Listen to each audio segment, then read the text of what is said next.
This is Larry Scootcon from the Blind Cool Tech Podcast, and you're listening to The Roar, Republic of Avalon Radio. Holy snapping bra straps. It's a podcast.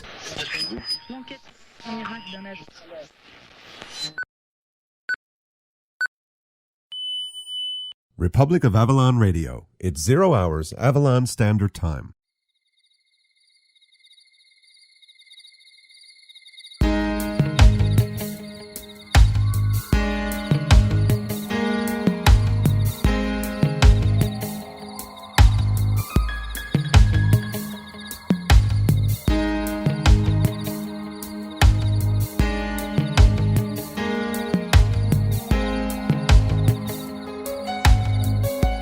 This is David Dalton from Lakeview, Newfoundland. This is Susan Wicks from Portugal Cove, Newfoundland. This is Dave Wicks from Portugal Cove, Newfoundland. We are listening to the Republic of Avalon Radio.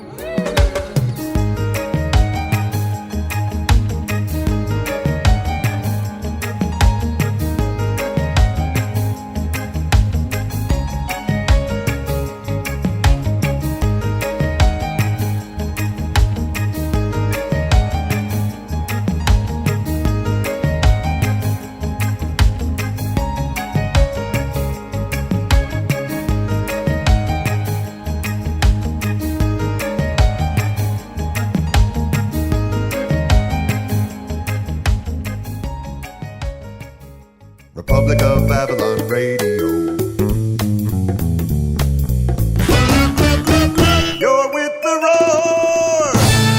Republic of Avalon Radio. You're with The Roar. I'm Jim Fidler. Welcome aboard. This is episode 19 of The Roar. And this week we have for you a bit of a mixed bag. We have a little stroll downtown with myself and Lillian. One of the few remaining, I would say, this season, because once the snow flies, once it gets so sort of winterish, it's not too pleasant. And in St. John's, they don't plow the sidewalks, so we end up with people having to walk out in the street. And St. John's being the slush capital of Newfoundland, we have a winter such that it stays pretty close to the freezing mark quite a bit. And we have these kind of days when everything thaws and it just gets very messy. People from other parts of Newfoundland really don't like the winters in St. John's because in other parts of Newfoundland where it gets colder, the snow stays down and people enjoy their skidooing and skiing and all these things. But here in St. John's, that's really not the case. So once all that kicks up, we won't be doing a whole lot of walking outdoors. So perhaps we'll go right back to episode 1 of The Roar and have myself and Lillian sitting at the kitchen table having a chat. So we'll have to see what happens now once winter sets in. But aside from the stroll downtown, we also have for you an interview with Wendy and Sue from the group Willowgreen from Minnesota, and their brother Mike. We will play their rendition of my song Rhythm of the Goat, and we will play you a little piece that was something I put together to send to Larry Scootcon of the Blind Cool Tech Podcast. You heard Larry at the top of the show, and thanks to Larry for sending in that ID.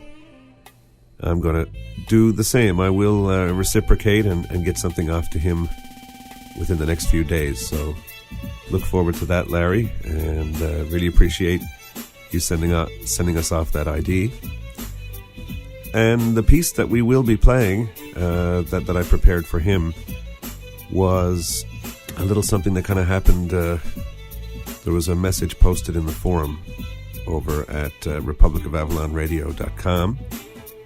Well, I'll just let you guys hear it, and it's funny how sort of one thing leads to another. All these little synchronicities keep popping up, so there it is. All right, let's go ahead with episode 19. You're listening to Republic of Avalon Radio. Republic of Avalon Radio.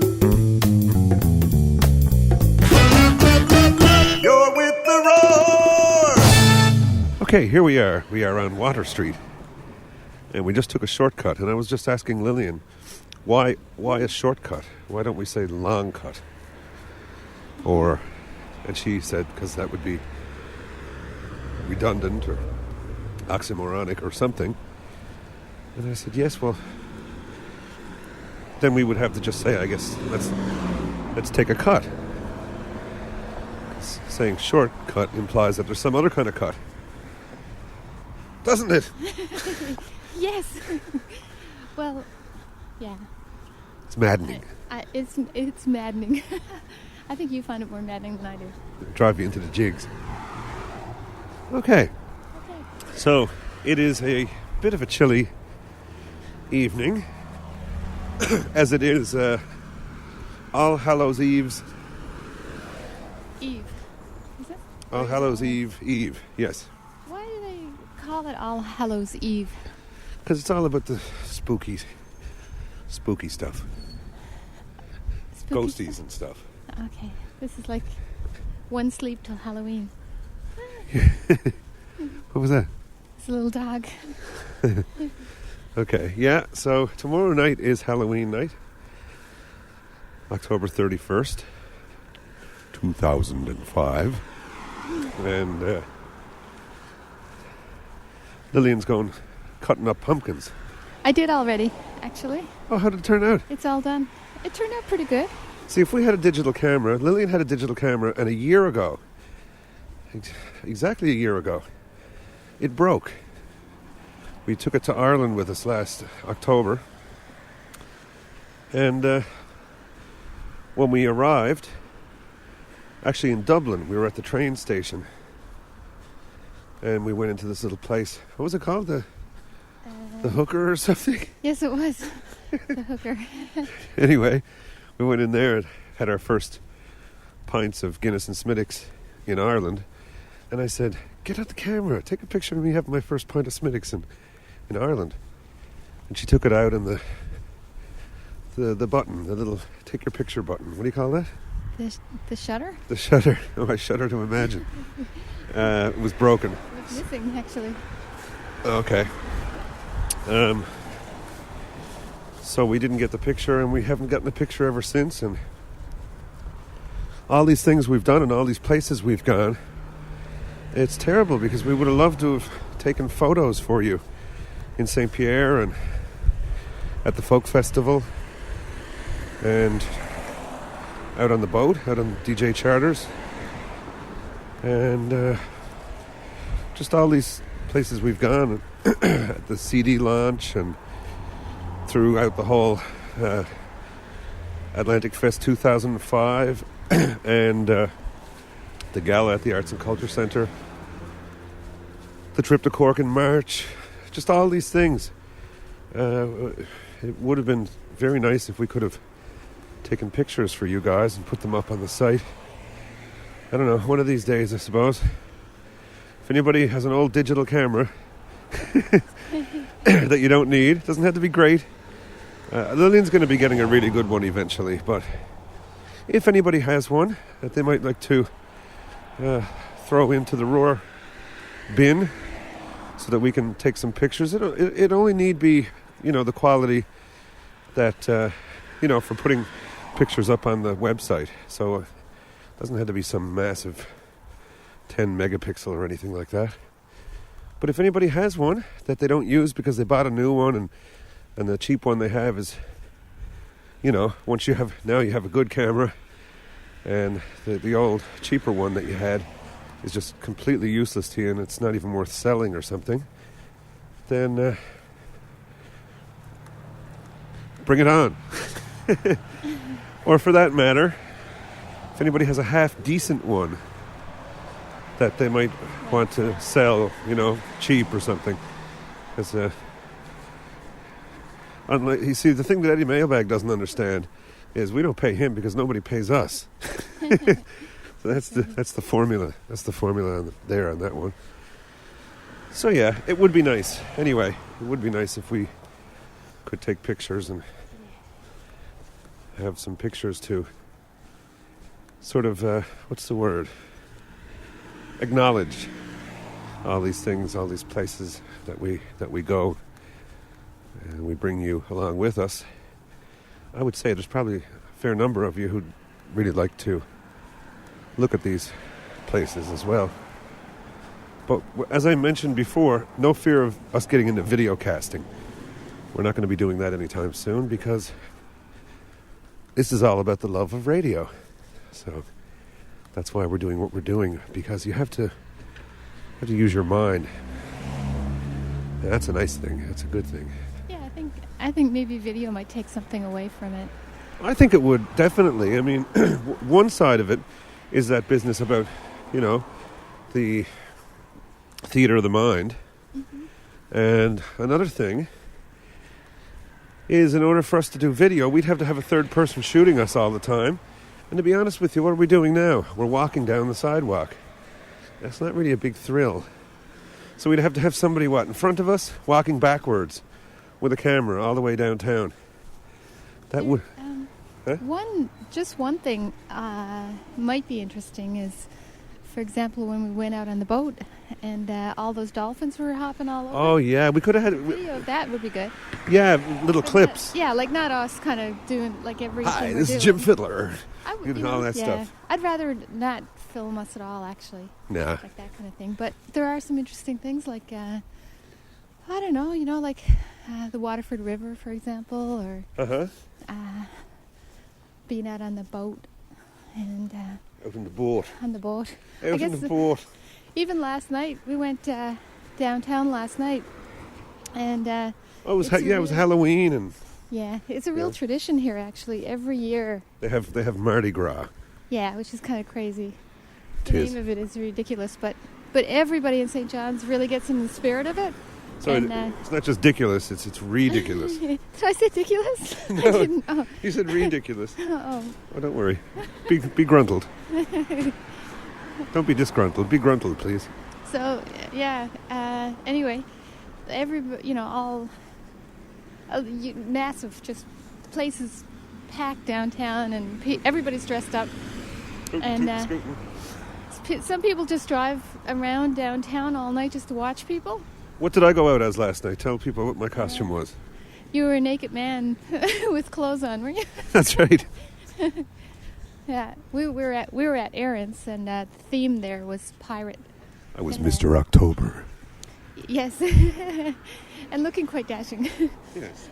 And dotting and dashing. Easton's Fleet were playing there, so they're like kind of a pirate theme sort of thing. Yeah. Easton's Fleet was what? Like a pirate? No, like a pirate. Like a pirate. Or something? Easton's Fleet. Peter Easton was a pirate, wasn't he? Yes. Yes, okay. He were. Yes, and there was lots of R's last night. Lots of R's, yes. Going down. Many Risms. Yeah. So it was a fun night. Just watching other people, really. Because we didn't dress up.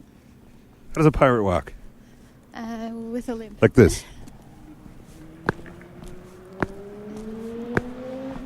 That's my pirate impersonation. What's that joke? The March of the One-Legged Army? Oh, yes, that's one I came up with myself. Okay, this is the... I don't mean to offend anybody who's... what would the politically correct term for somebody with one leg be? Limb challenged? Limb challenged? You better watch out for Larry Scootcon with the clippers. He cuts branches off the trees as he's walking to work, and he's just walking along. Poof! He gets a branch in the face, and so he just finally one day decided, okay, enough of this. So he brought the clippers with him. So whenever he hit a branch, down she goes. Cool. Yeah, that's great. Yes. That's a very, very smart thing to do, I think. Just trim your way to work. I chop down trees. I go to work. I walk with my dog Jake. I wear. My name is Larry Scootcon, and I live next to a lake. What's the next part? I wear women's clothing. No, not that. Larry doesn't wear women's clothing. Don't be ridiculous. What is it? I wear women's clothing and I drive around. cut down trees. I skip and jump. I go to the lavatory and Wednesdays I go shopping and have buttered scones for tea. I don't know. Is that it? That's one of the verses, I think. You threw me off track. I've been I'm trying to sorry. say something now. Okay. Oh, the joke. Oh, yes, right. Okay. Folks, this is the joke. This is a little piece that I call The March of the One-Legged Army. And it goes like this. Left, left, left, left, left. That's it. You can laugh now. That's a good one. Not bad for locals. That would have been an okay one for Eddie, I suppose, but you just stole his thunder. Sorry about that, Eddie. I just stole your thunder. I didn't mean to do it. It's one of those Halloween demonic entities took me over and made me do it. Well, Eddie's got a good joke this week anyway. He does. It's a short one. Yes, it is. Very short, folks. Yeah, but Mercifully so. short, but really to the point, I'd say. Very much so. Yeah, And we like it. we like it very much. Well, speaking of we like it and all that, Mike Buzzboom, I never heard back from you after. I did your thing last week, as you requested, as you suggested. Had a bit of fun at it too, to be quite honest. So thanks for the suggestion about the intro. And in fact, folks, next week we will have a new intro for The Roar. Of course, I'm saying this now. It's a matter of getting around to doing it, I guess. But I certainly intend to. We're going to have... It's not entirely new, but it will be changed and some bits added to it. But it will still be the Roar that you've all come to know and love. We've got a seagull overhead. The seagulls have gone mad. I mean, a great big cloud of them just came in, and then there was already a bunch there in their usual spot under the spotlights there as we're walking down in the container yard. Yeah. And all of a sudden, They they engaged? were just, like, it's just madness. They engaged each other in battle? I guess so. But they didn't look like they were fighting really, but they're kind of settling back down again now. Maybe it was like the guys coming home, for the evening or something. Hey, George, how you doing? Hey, what's it looking like out there? I don't know, Marvin. It's kind of cold out there. Yeah, I'm glad to be home. There's another flock. Holy flock. Seagulls. Hey, there's a band in that somewhere. Maybe we could name a band. Flock of Seagulls. Flock of seagulls, yeah. Yeah. It's an odd name for a band when you think about it. Yeah. Well, yeah. There's some kind of pattern going on here, I think, that we're not aware of. Maybe they're sending messages. Okay, we can go. You think? Whoops. Maybe they're mercenary seagulls. Somebody couldn't afford to get the plane to write the message in the sky, so they train these seagulls, and they're advertising for an oil company or someone, a blue jeans manufacturer or something, or a soft drink. No, I don't think so. No? No. Oh. Good guess, though. A guy can have an imagination, can't he? He can. Imagination that. Yeah, they're all settled back down. Now there's not even one in the air now. They're all just... They got over their kerfuffle pretty quickly. Oh, no, they're back at it again. Here they go. It's weird. Gulls of the sea. Very strange. Maybe there's something odd going on. Maybe it's the end of the world as we know it, and we feel fine. Maybe it's like they're flying around in circles. They're after us. Stay away, you They look nasty like gulls. Good supper. Stay away from me. I'll give you bad vibes or something. Yeah. Take that and that. Here's some more bad vibes for you. Seagulls are actually kind of nasty. They can be. I'm not in general maybe, but they can be if they're hungry. Seagulls grazing in the park. Oh well. Yes, indeed. So it's getting very fallish here. There's leaves on the ground. And That was a Hummer. that was what? A Hummer. It was a humdinger. Yeah, one of those Hummer machines. I never forget when I first heard the name of that vehicle. I just about lost it altogether. We won't go there. Okay. A strange name for a vehicle. Yes. I'll leave it at that. It is a very strange name for a vehicle. Yep. So, we wanted to talk about something, didn't we? Yeah, something. What was it? Let's see. Well, Hockey. no, it wasn't hockey, although the Habs are doing quite well. Yeah, they got smoked last night, though. Yeah, that was unfortunate. We are Habs fans, in case nobody knew that. And in case anyone doesn't know what a Habs is, the Habs is the, I guess, colloquial name for the Montreal Canadiens, the NHL hockey team. And the Habs comes from habitants, which I guess loosely translated means like the inhabitants, you know, the folk, the people. So they are like the people's hockey team. Very much so, have been for decades and decades.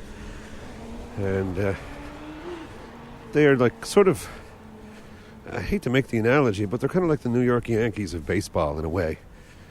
You know, they've always had good teams, and they've won more championships than anybody else by far, and all that sort of stuff. And they've had some great teams over the years, and they've never had a reputation for sort of being, you know, childish and bullyish and boorish and all that stuff.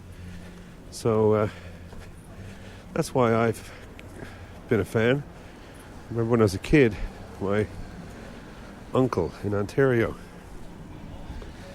gave me no, it wasn't him gave me the shirt. It was it was a friend of the family.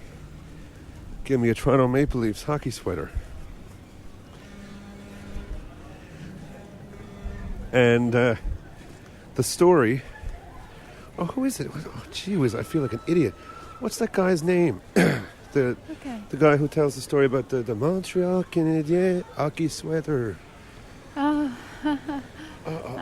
can't remember. Oh no, what's his name? It's terrible. It's just not coming to me, folks. I said to Lillian before we left the house, I got a sponge brain. I just not the sharpest this evening, folks.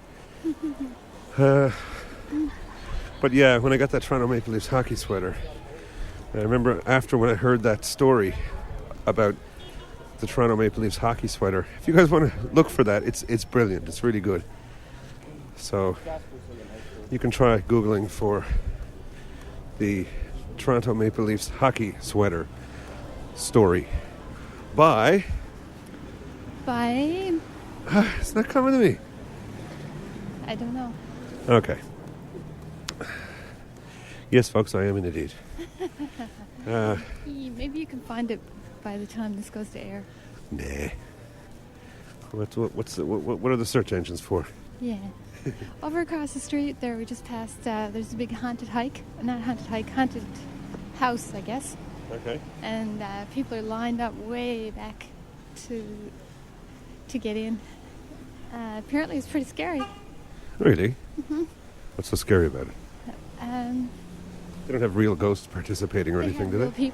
Real people dressed up in there, and you have to go through this like maze. I was reading it in the paper, and they're all volunteers, so they have these themes like. What if somebody gets a poke in the bake or something? But they do. They said actually they got quite beat up. Like one guy got kicked in the face, and they were saying how many bruises like they come out of there within the evening. And I would say. You know? I would imagine. People are kicking them, and you know, somebody jumps on you. I guess you're gonna kind of.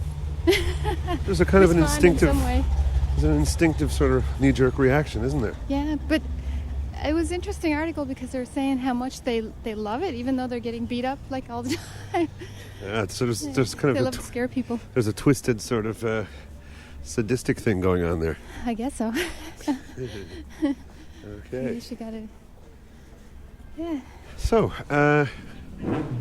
We didn't check our stats. I suppose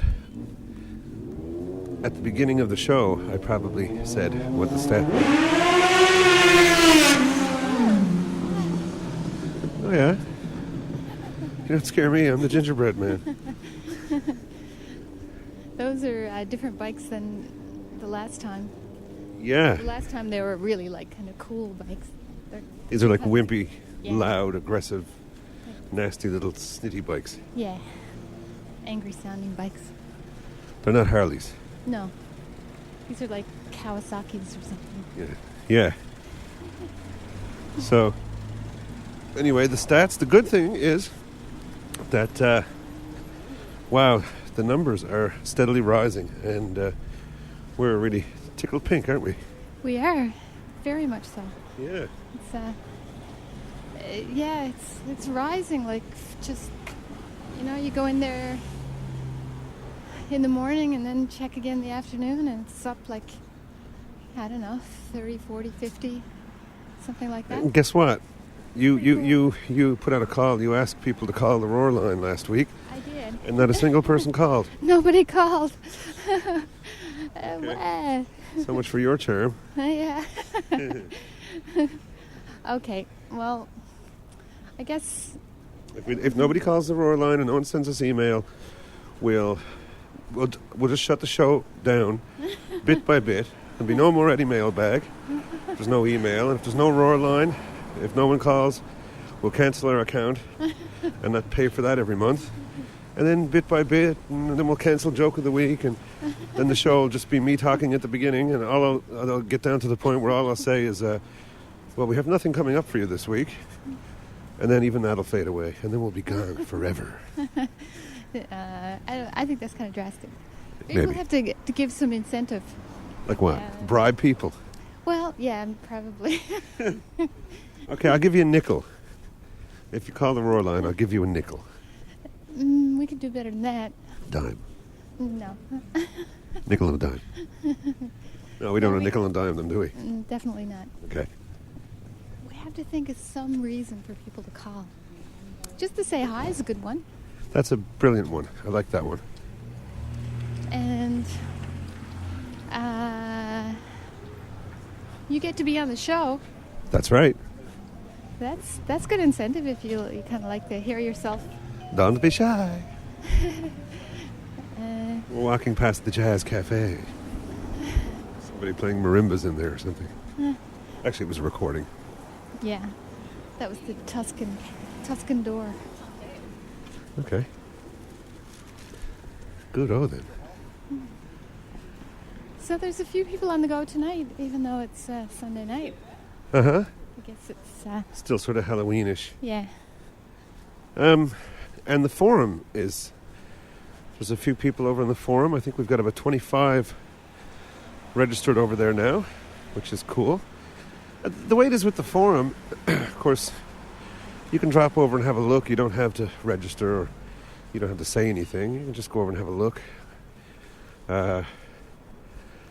And I just think the more the merrier. There's lots of places on the internet that aren't fit, basically. They're just not good places to go and hook up with some other people and so on. You just end up with too many different types of people in a place, and maybe there's some clashing takes place or whatever. But over at the forum, it's great. Hey, how's it going? Where are you going now, you two? He's there with the microphone. We're on the way to the pub.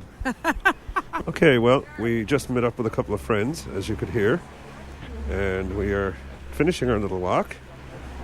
So we will say so long for the moment, and we will let you guys carry on. We're going to get in after the break. We're going to...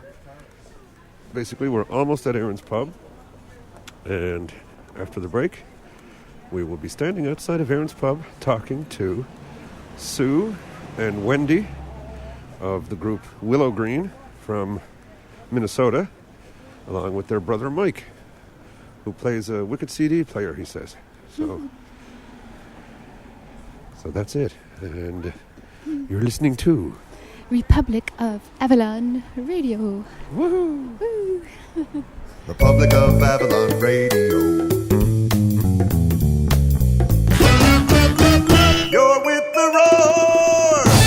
roar. Okay, so here we are, and it's still warm enough to be outside with a jacket, and we are right in front of Aaron's Pub on Water Street, and we have some people with us who we ran into coincidentally or incidentally last night, and they're here from Minnesota. And let's see, you introduce yourself. Well, my name is Sue Spencer. And you? Oh, sorry. It's Wendy. It's Wendy McCorson. Okay, and where's that Mike fella gone? And I'm their brother, Mike Schultz. Okay, so we got like two sisters and a brother, Yeah. and you guys are here from Minnesota, and I guess you've been to Northern Minnesota, the Republic of Minnesota. The Republic of Minnesota. Okay, and you We didn't vote for Bush. Excellent. All right. Excellent. And you guys have been to Newfoundland before?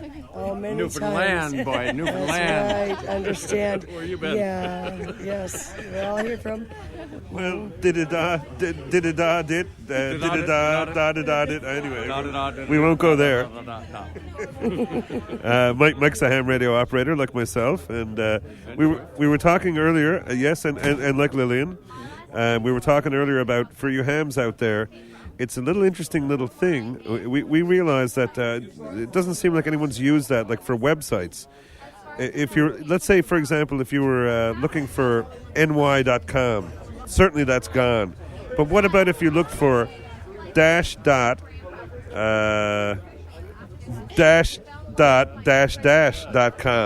Certainly that's not gone. So if that were for fellow hams, you could grab that domain, no problem. Anyway, As Lillian says, it's another level of encryption. It is another level of encryption, absolutely. A fine one as well. I think so. So, Sue. Yes. What's the deal? Well, the deal this week is a trip with my mom. She's 84 and a half, and she's from Gambo, Newfoundland. And we're here, me and my 4 siblings. There's 5 of us here with my mom. And we're here with a trip all over Newfoundland to visit family and relatives. And we're having a wonderful time here in October. It's a wonderful time to travel, actually. Yeah. You know?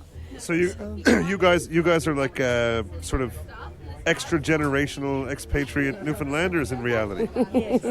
Yes. My mom's a war bride. They were married. My mom was a telegraph operator and traveled all over Newfoundland during World War II.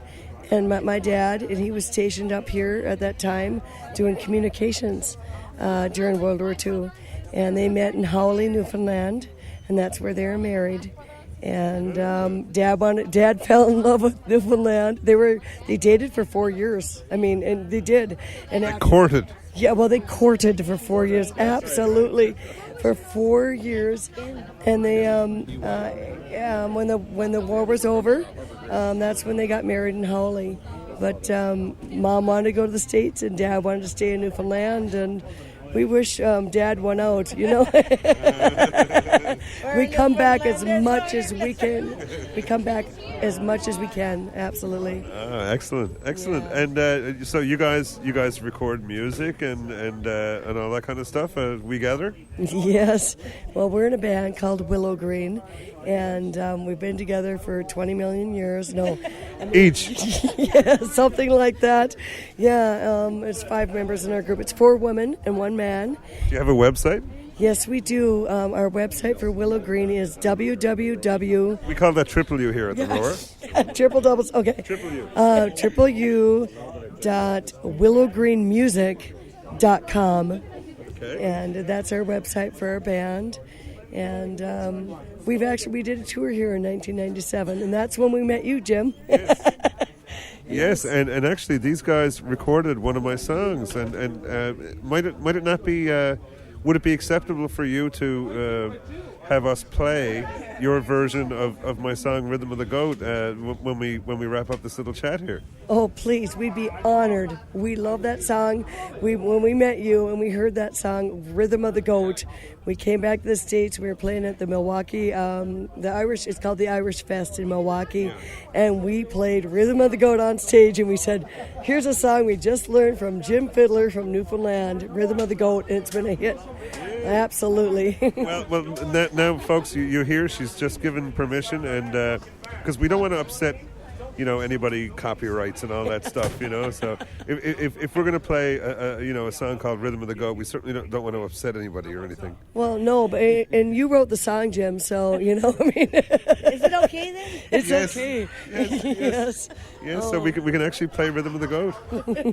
Wonderful. And aside from that, you just Wendy's just sort of came a little bit closer, and a few other people over there that we hope don't get closer. We're on the street now. How many CDs have you guys recorded? I'll just ask Wendy here for the moment.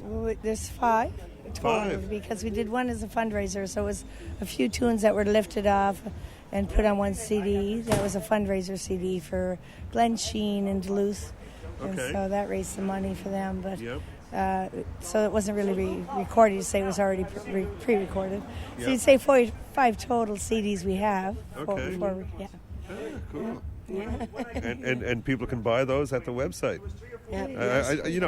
All this commercial whatever, but I mean, people seriously, they might hear the track that we're about to play, and they might say, "Geez, I really like those guys," and they might want to go and check it out and buy some of your CDs. So Willowgreenmusic.com. Absolutely, yeah, and that's Mike. And so, Mike, what's your spin on the whole thing? You've been to Newfoundland before too? No, Newfoundland. I can tell he's been here. He's got the colloquialisms down pat. Yes, ma'am. Yeah, that's fun. Yeah. No. I only said that for Pat. Yeah. If I was saying it for Colleen, I'd say he has the This is my 7th or 8th trip. First time I was 18 years old. And now I'm 55, and I've been here every year for the last 3 years, and hope to continue. Yeah. In general, or? I hope to continue living and coming back every year. Okay.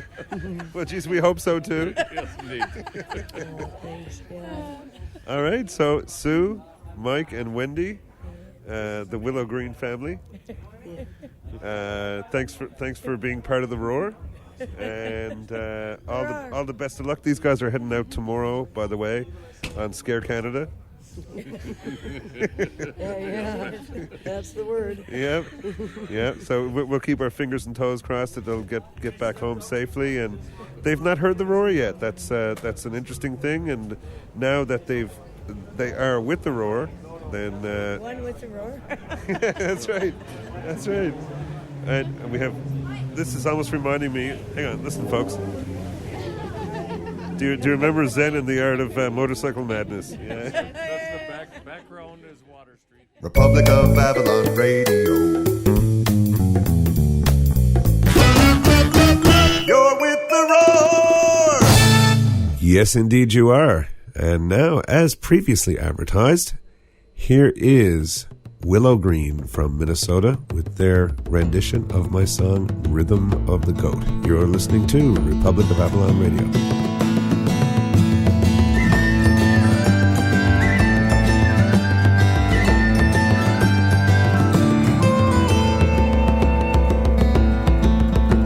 While in the town of St. John's, that's where I chanced to dwell. One night while I was playing in a pub you all know well, I met a girl from Carbonear who said she liked to dance. If I knew just what to do, then maybe I'd have a chance.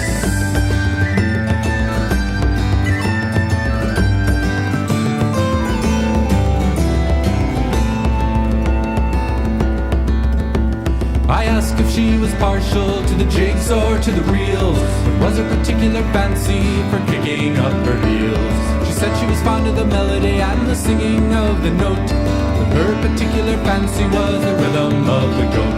With me rat-a-tat-dilly-a-diddly and me rat-a-tat-dilly-a-da. Me rat-a-tat-dilly-a-diddly and me rat-a-tat-dilly-a-da.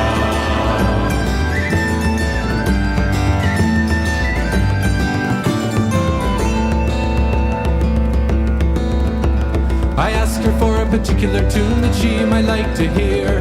I play it on me mandolin, me banjo or me guitar. I play it on me whistle or on me fiddle, note for note. And still she said she wanted to hear the rhythm of the goat. With me rat-a-tat-dilly-a-diddly and me rat-a-tat-dilly-a-da. Me rat-a-tat-dilly-a-diddly and me rat-a-tat-dilly-a-da.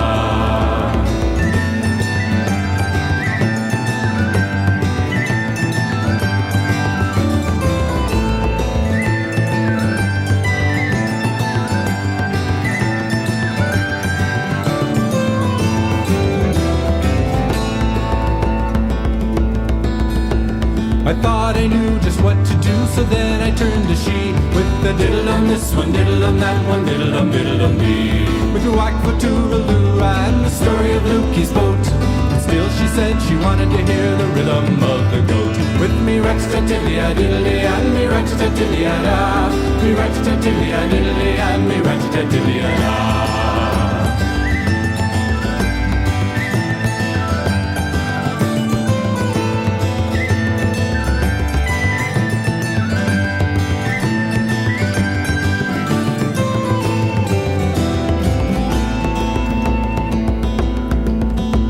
Well, I then picked up my bowron and I began to play a song I knew when I was young out in Conception Bay.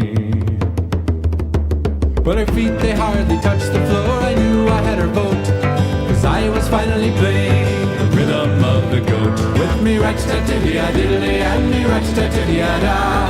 Me rat-a-tat-dilly-a-diddly and me rat-a-tat. With me rat-a-tat-dilly-a-diddly and me rat-a-tat-dilly-a-da. Me rat-a-tat-dilly-a-diddly and me rat-a-tat. With me rat-a-tat-dilly-a-diddly and me rat-a-tat-dilly-a-da. Me rat-a-tat-dilly-a-diddly and me rat-a-tat. With me rat-a-tat-dilly-a-diddly and me rat-a-tat-dilly-a-da. Me rat-a-tat-dilly-a-diddly and me rat-a-tat. With me rat-a-tat-dilly-a-diddly and me rat-a-tat-dilly-a-da. Me rat-a-tat-dilly-a-diddly and me rat-a-tat. With me rat-a-tat-dilly-a-diddly and me rat-a-tat-dilly-a-da. Me rat-a-tat-dilly-a-diddly and me rat-a-tat-dilly-a-da.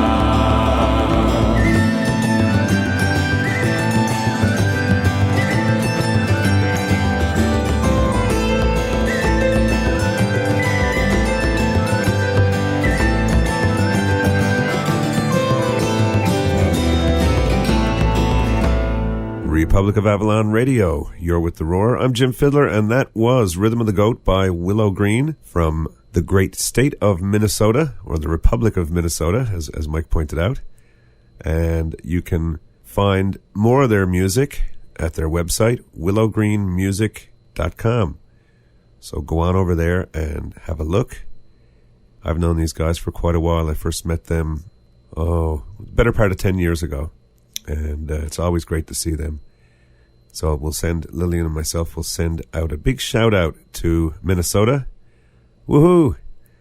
And say hello to Jim and Wendy and Sue and gang, all hands included. Alrighty, here it is for you. It's a little thing we like to call Joke of the Week. Joke of the week, joke of the week. Everybody gotta love the joke of the week. If you're thinking that it isn't funny, then you're not a very funny bunny. Hold your eggs and throw your money. It's the joke of the week, joke of the week. Everybody gotta love the joke of the week. Yeah.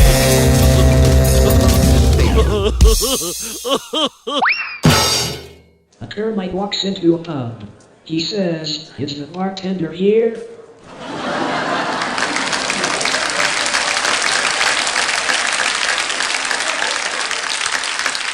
Joke of the week, joke of the week. Everybody gotta love the joke of the week. Yeah.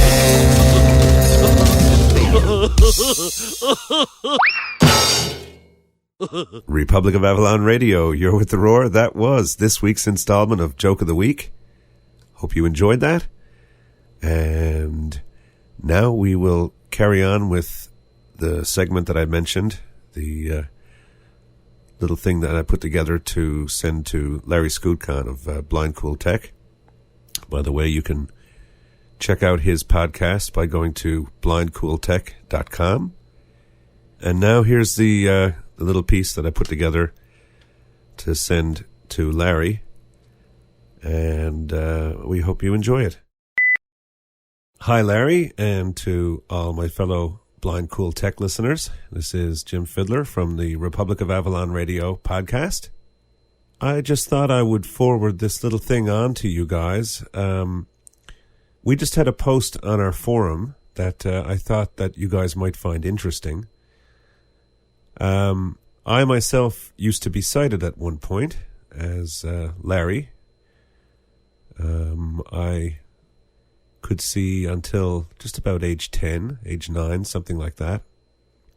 And I was very, very visual. I saw everything. I really enjoyed the world. I really enjoyed looking at the world, all the colors, the sky and clouds and the ocean and the reflection of a boat in the ripples of the ocean with the sun mixed in with it, and just all these images. I very, very much enjoyed the things that I saw, and I lived in a very colorful place. Newfoundland is very, very wonderful. Artists come here from all over the world, and they marvel at the light here. The light is amazing. So, in any case, there's an issue with music. I tend to paint with sound. That's the way I work with music quite often. It's not so much simply about EQ and compression and panning things from left to right and all that sort of stuff. For me, it's more about the color. I am what is termed a synesthete. Synesthesia is one sense stimulating another, and it has all sorts of varying degrees from from extreme to very slight. It's not a very common sort of thing, but I have one of the more common manifestations, and that is sound. To me, stimulates visual images in my mind, and not metaphorical at all. Literal. I see colors, I see shapes in my mind as clearly as when I could see. So it's kind of interesting. Sometimes music is the only thing. I don't have visual dreams anymore either. For some reason, when I lost my sight, Mr. Brain said, hey, if he can't see in the daytime, I don't think it's a good idea that he sees in the nighttime, because it'd be a drag waking up every morning. So that's my theory on that anyway. So in any case, the whole idea of sound and color, music is really the only way, for the most part, that I actually experience visualizations anymore. You know, people say, do you know what I look like? Can you imagine what I look like? Would you like to touch my face? And all these kinds of things. And for me, I just really, really lost interest a long, long time ago in terms of what anybody might look like. Because it's just, to me, sort of non sequitur. It's unnecessary data. I don't need to know that. It doesn't affect me in any way, shape, or form. And that's another topic for another day, isn't it? Sometimes a blind person can figure out things about a person a lot more quickly than a sighted person who might be distracted by somebody's appearance, their clothing or their hair or whatever kind of goofy hat they might have on their head. It sends a whole message. So there is a certain thing there as well, where the visuals can actually be a distraction. But to stick on topic here, there's that whole issue of music. Does music actually paint pictures in the mind? Or is it just metaphorical? So if you play some happy, goofy song, then people would normally tend more toward imagining people dancing and having a party or something.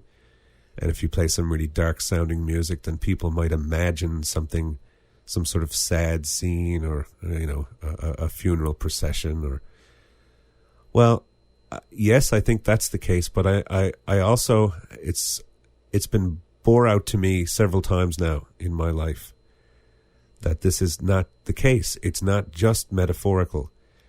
Those I call them icons. Like, for example, if you want to make a little goofy bit in a song, then you dip into your little bag of icons and pull out like a slide trombone. Let's put some, you know,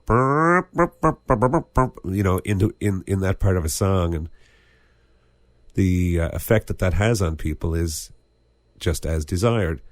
And the same way, if you wanted to kind of make a little sexy bit of music, then you put some like screaming saxophone into it. Or if you want to give people the image of soldiers marching, then you throw some snare drums and some fife or something like that.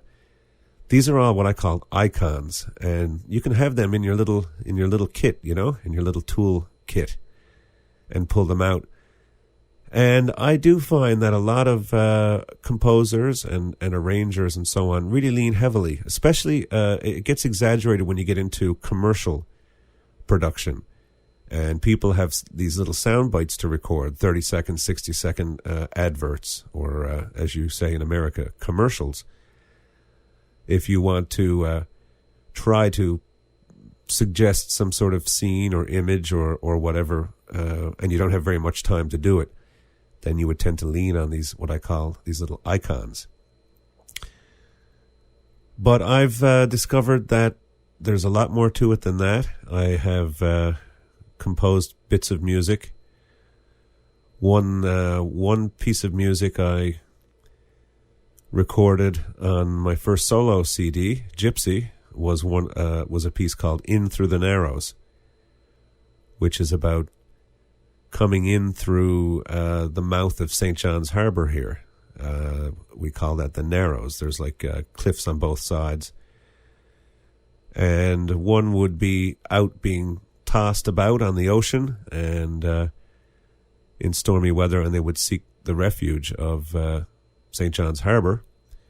And the feeling of coming in through those Narrows. I've been in through those Narrows several times. My great uncle, Captain Harry Stone, he was the harbour master of St. John's for 18 years, and in fact had an island down in Antarctica named after him. If you look for Stone Island, that bears the name of my great uncle, who just passed away a couple of years ago, Captain Harry Stone, Second World War veteran, and I think he captained his first vessel in the he must have been about, I don't know, 15 years old or something like that, I think, when he captained his first vessel. So I kind of painted the picture of that place and coming in through the Narrows on a sailing vessel. And at least one person I heard from who didn't know the name of the song, didn't know what it was about, heard that song and remarked, you know, oh my, that I feel like I'm coming in through the Narrows of St. John's Harbor. And oddly enough, well, guess what? This piece is called "In Through the Narrows." And another time I had a camera crew here at the house who were doing a piece about me and my music and all that sort of stuff. And sort of off camera, I didn't want to talk about the synesthesia stuff too much on camera, because it's sort of freakish, like, you know. People would imagine that if we went through some sort of period of social upheaval, when they start going out and rounding up the gypsies and the disabled people and so on, you think, well, boy, I got enough going against me already, you know. I'm a Newfoundlander, I'm left-handed, I'm blind. Throw that synesthesia on there and, man, I'm out of here, kind of thing. So, anyway, we were talking about the synesthesia sort of off camera, in between. And before he left, we talked about it on camera as well. But before he left, he says to me, can you play me something that you're working on lately? Just some piece of music that you're working on lately. And I said, okay, sure. And I brought up this bit of music I was working on. I was using something at the time called a Roland VS 1680. And it was just a piece that I was working on. It had no title. There was no title on the screen. It was just called, Project 001 or something like that. So I brought it up and I played it for him. And he said afterward, he said, wow, I really got a strong sort of sense of imagery from that. And so I said, well, what did you imagine you could see? Or where were you? Where did it take you? And he said, well, it's like being out in the middle of the ocean, and just all he could see in all directions was the ocean and, the big, powerful ocean. And he said, well, it's kind of like, Hibernia. And Hibernia is a gravity-based structure off the coast of Newfoundland here. It's an oil platform. And oddly enough, I had written this song, this piece of music. It's not a song. There's no lyrics to it. There are no sound effects in it, no sounds of crashing waves, no seagulls, no machinery. So I didn't cheat. I didn't put any of those sorts of icons into it. So all there was music. And I said, just 1 second here now, because I knew there's no way he was going to believe me. After having gone on about synesthesia and painting pictures with sound. And he was very interested and, in the whole thing, and on camera was asking me questions, and he took it seriously enough. But at the same time, what's that old expression? He who feels it knows it, that kind of thing. So I actually had a 2-track mix that I had flown over onto the computer.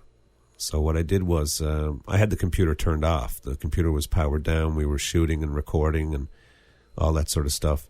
So I booted up the computer, and I went to the folder where the file was. And I arrowed down until I was on the file.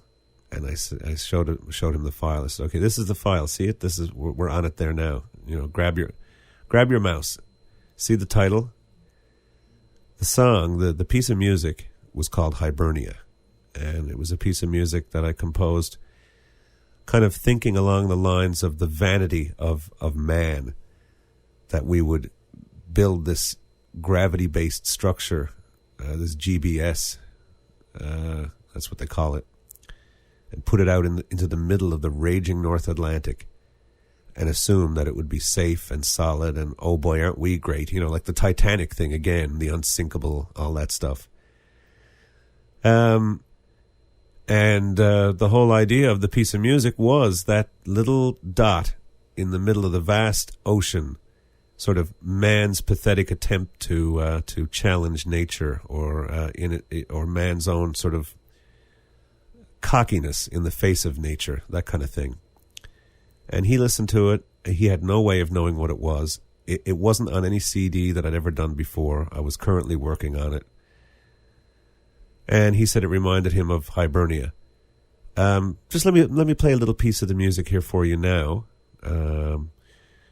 It's funny because it's not even any sort of kind of a classical thing or anything like that. So you might imagine. Anyway, let me just play a little bit of it for you here.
So you can see there that it has a very sort of modern sort of sound. It's not some kind of classical sounding painting, audio painting or whatever. But he got it. I guess he lives here and he knows Hibernia, and he's a very, very intelligent man. Atso Ritsuri is his name, by the way, and he spotted it right away. Hibernia, yeah. So that was one bit of proof. The other one that I mentioned earlier, a friend of mine now. He wasn't at the time. I didn't know him. This guy called Vic from Philadelphia heard In Through the Narrows, and let me just play a little bit of that here for you.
Okay.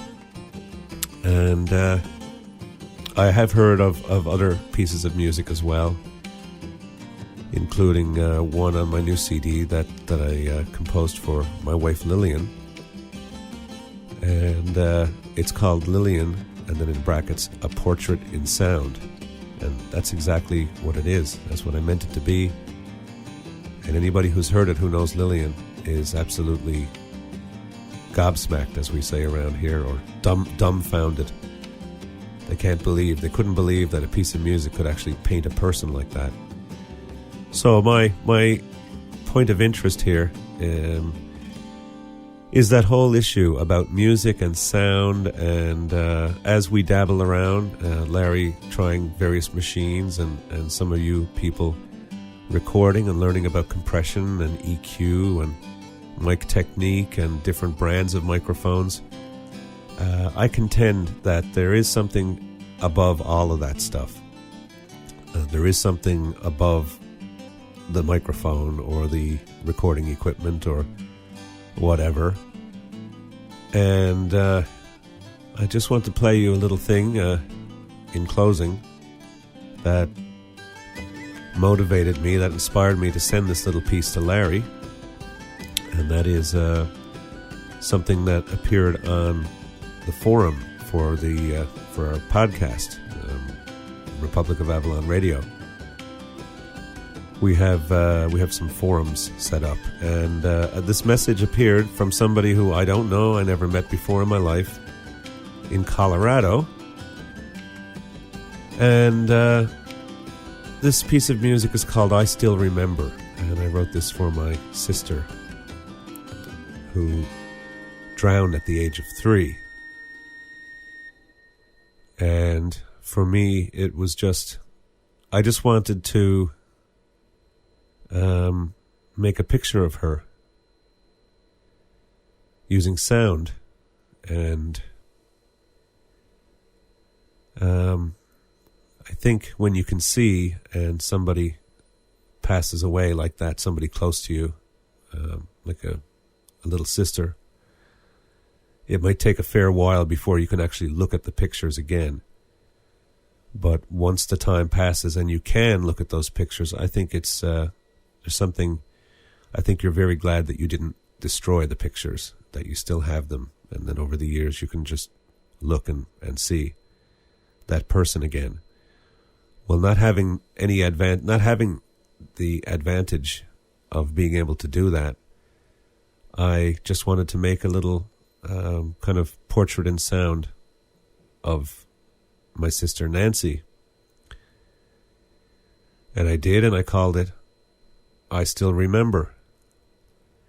And this post was on the forum, on one of our forums, from somebody called Helen in Colerado.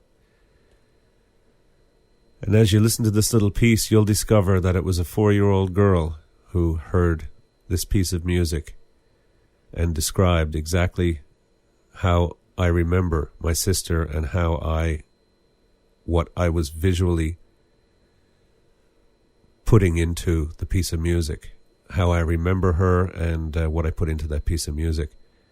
And anyway, I don't want to ruin it for you. Let me just play this piece for you. And thank you, Larry, for accepting all sorts of different kinds of input from listeners like myself and everybody else. I'm really glad that it's not just all about the more geeky stuff. I'm very much into all the geeky stuff and the technical stuff myself, but I'm very glad that you didn't decide to just simply stick to that. And my hat's off to you. And all the best to all my fellow blind, cool tech listeners. And here is the message that was posted on the forum. And it's read by Lillian, my wife. And the background music is the song I Still Remember that the post referred to. I have a story to share that felt like it should have a topic all its own. I received a copy of Midnight Rover last weekend from a good friend. Thank you, and fell in love with it right away. For those of you who don't know me, I'm a Montessori teacher. I have a class of 20 3 to 5-year-olds. I took my new CD to school with me the next morning. I had it on as the children were arriving. They danced. One asked, "Miss Helen, is this more Newfoundland music?" "Why, yes." "Miss Helen, this isn't Alan, is it?" "Well, no. His name is Jim Fidler," I told them. They got out their percussion instruments and enjoyed moving and making music along with the CD. As we begin our work time each day, we start by making collective silence. For months, we've listened to Deep Peace from my Celtic Twilight CD for silence. Last week, I told them I had a new and very beautiful piece of music. I told them it was written about a 3-year-old little girl. I lit the candle, they crossed their legs, put their hands on their knees, closed their eyes, and took a deep breath. I Still Remember played. They made very beautiful, very deep, still silence that day. The best I've ever seen. When it was over, no one spoke. They sat there smiling and staring at the light of the candle. They are usually beginning to squirm. That day they sat, they breathed deeply, very relaxed. One little 4-year-old girl spoke up in a whisper. "That was beautiful music. I could see her, Miss Helen. She was playing outside." Chills. I wanted to cry and laugh and hug her all at once. We have listened to it ever since at silence every morning. I have played John O'Dreams, Fields of Gold, Lillian, Waterford River, I Remember, and other instrumentals for their nap time music. Since I have received this CD, it has become the soundtrack of my classroom. Thanks for such a lovely gift and for such beautiful music. Helen.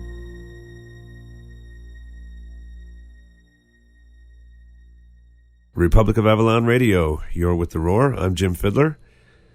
That's about it for this week. Hope you enjoyed the ride. Next week, of course, will be episode 20.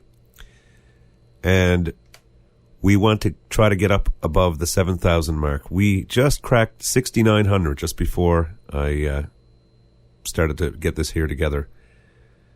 So the numbers are increasing. Woohoo!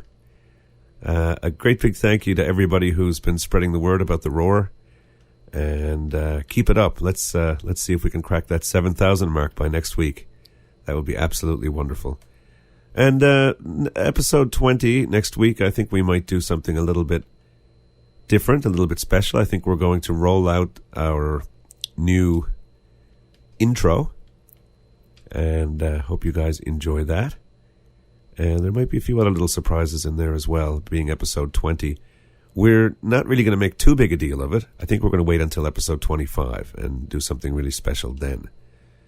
But in the meantime, stay tuned for episode 20 and get in touch with us. We'd love to hear from you. You can send us email at republicofavalonradio@gmail.com or jimfidler@gmail.com.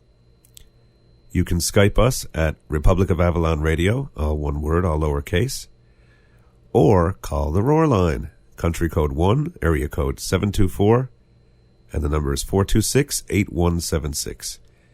So give us a shout, give us a shout out, a hello, tell us who you are and where you are, and perhaps how you heard about the Roar, and anything you might want to throw in the hat for us. That would be great. And speaking of throwing into the hat, over at republicofavalonradio.com, we have the forums over there. Drop in there and say hi. There's a bunch of good folks over there. And if you so desire, click on the PayPal button and drop a tip into our tip jar. Every little bit helps, and we certainly appreciate it. As well, at jimfidler.com, you can go over there and check out the music, and that's a way of kind of dropping a tip into the tip jar and actually getting something back. So the CDs are available over there, and you can buy them safely and securely. And we actually have PayPal over there as well. So for you who want to use like Visa and MasterCard and all that stuff, no problem. For you people with PayPal accounts, no problem. So, okay. Thanks to everybody for tuning in this week. And from Lillian and myself here in the Republic of Avalon, take care of each other, and we'll see you next week right here on Republic of Avalon Radio.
A Root Cellar production.